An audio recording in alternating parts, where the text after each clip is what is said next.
Today's recipe share is for baked beans that use canned pork and beans, and then you kind of doctor them up.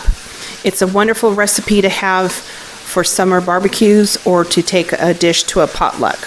In my iron skillet, I have 6 slices of bacon that I've cut into 1/2 inch pieces, and I'm cooking this over a medium heat until it gets crisp. Now that the bacon has crisped up, I'm going to add 1 small onion that I've chopped.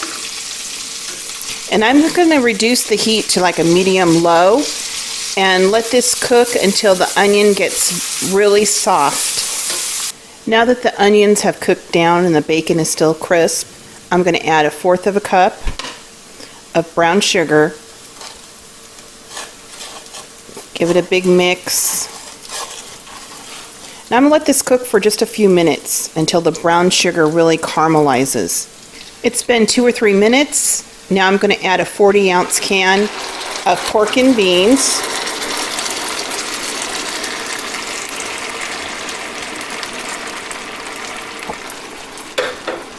I'm going to turn off the heat. Now I've added 2 tablespoons of ketchup, a tablespoon of barbecue sauce, and about a teaspoon of mustard. I'm going to give this all a big stir. And then I'm going to put this in a 350-degree oven until the top gets caramelized. So I cooked this for 30 minutes at 350, and you can see the top is really caramelized and just wonderful looking.